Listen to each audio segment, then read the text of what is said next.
Hello everyone, Jerry Cherry Pie here, and today I have the Weatherby Element Shotgun. This particular model has the synthetic stock, and it is 12 gauge. The MSRP on this is $650. Let's see what you get for the money. So the Weatherby Element comes in a few different models with wood and different camouflages. The synthetic model here comes with a gray stock and some black rubbery areas in the foregrip and in the pistol grip area. They call it the Kryptonite grip, and that also comes in a 26-inch or 28-inch length barrels. So it features a vented ribbed barrel. So what that means is there is a rib on top, and it's vented, so there's little kind of cutouts in there so that it'll help with heat extraction a little bit. And also if it was a fully, just rib on top with no ventilation, then it would add even more weight, which doesn't sound like a big deal, but these long guns, when you have it loaded and you have it, out hunting all day and you have the extra, any little bit, a few ounces on top, just makes it heavier and just kind of fatigues you a little bit. So there are ways of making it lighter using some of the high-end companies use like a carbon filler, carbon fiber type stuff, but it gets really expensive. And this is a $650, it's a budget, friendly entry-level style, like bird hunting gun. So you get it vented. And the rib on top allows you to have a better sight picture, which the traditional way, the correct way, of if you were doing some quick draw, hunting for birds, when you pull it up to your eye, you should kind of just use the length of the barrel as a guide as you're aiming at your bird.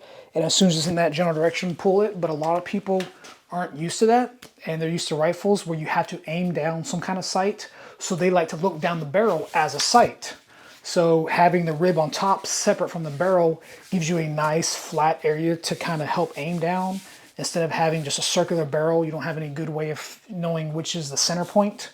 And also they say too, having it raised up like that helps with glare. If it was a round barrel, the glare bounce back at you. They have like a texturing on top. It's kind of like a checker pattern, so it won't glare on you. Not a huge deal, but that's what you get. It does have a green fiber optic front sight there, so it just kind of helps glow and stick out when you're aiming real quick. If you're just looking at your bird like you're supposed to, you just kind of see, and when that green's around the area, pull the trigger. The grip texture around your handle areas is rubbery, soft. It has some light texturing, kind of looks like most of your other stipple jobs. You really might not even be able to see it on camera here. But I mean, nothing too aggressive, and it's rubber, so you're definitely not going to feel anything crazy. It does have a push button style safety, so it's triangular shape. Just push it in for safe, push the other way for not safe. I'm not sure what the triangle shape does. It doesn't really give you any kind of advantage. It's just kind of cool. Say, hey, I got a triangle safety. It does have a sling point on the back and the front, so you can add a sling. And the magazine holds 4 plus 1, so that means you can have a total of 5 shots fully loaded. And pretty cool feature. This is a semi-automatic gun, so not too crazy long charging handle, but it is adequate. And for this price range, it works really well. It locks back if you have no more rounds. It has a dual purpose bolt release here. So if it's locked back, you want to close it, just push the button here to slam it forward. And when it's slammed forward and you want to get the shells out, because the problem with is a lot of these guns, you have to manually rack the slide back and forth, or not the slide. I'm just so used to handguns. I'm sorry. You have to chamber it over and over to get the shells out the magazine into the tube, and then you pull it back again to eject them out. So this one right here, when the bolt's closed, you can just pop your finger in there, push this button again on the side, and that releases the shell holder right here on the inside. So it will just, you just push the shell in and it pops out. Just keep doing that over and over, and you empty your gun without having to keep cocking it over and over and putting yourself in a dangerous situation. And like most shotguns, if you if you have it cocked and you don't fire, it won't stay locked back. So you just push this little lever right here, and then next time it'll stay locked open for you. So the barrel and the bolt are chrome lined, so that'll help keep the gun very clean. And it'll also, I don't know what, it doesn't want to focus on my face today, come on. So the bolt and the barrel are both chrome lined. It'll help keep it clean and also help reduce friction, so keep your gun running smooth. And this gun does feature an inertia system. So every time you fire, there's a little like a metal rod attached to the bolt group, so that the gun will have some resistance when it's going cycling back and forth. It'll help reduce recoil on you. It's not as good as the gas systems and some of the higher, more expensive Benellis and all that. However, those guns are also more expensive.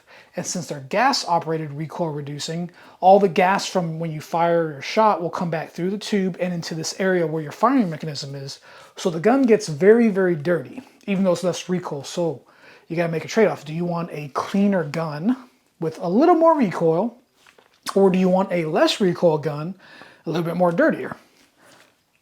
All in all, I don't think it would matter too much unless like you're one of them crazy people that was going to go hunting from 6 in the morning till 6 at night. And if you're a crazy hunter, then you probably are looking at the $2,000 guns anyway. If you're just getting into hunting, you know, just going a few trips here and there, and you're looking for something budget friendly, can't go wrong with this gun. And it's very lightweight. I mean, I was just feeling it compared to some of like the Remington style hunting guns. Yeah, they're quality, but they're all steel, wood, extremely, extremely heavy. And this gun I think would do good for most people's purposes. Nice recoil butt pad here, very soft. It does come with a few different shims, so you can customize the gun. You can make it drop down a little bit and change how it affects how high it sits up, or you have one extra spacer so you can make the gun a little bit longer. Other than that, I mean, it's a $650 semi-automatic hunting shotgun. You get a lot of value for this gun. Let me know in the comments below, what is your favorite budget-friendly hunting shotgun? Thanks for watching. Hit that thumbs up and subscribe, and I'll catch you in the next one.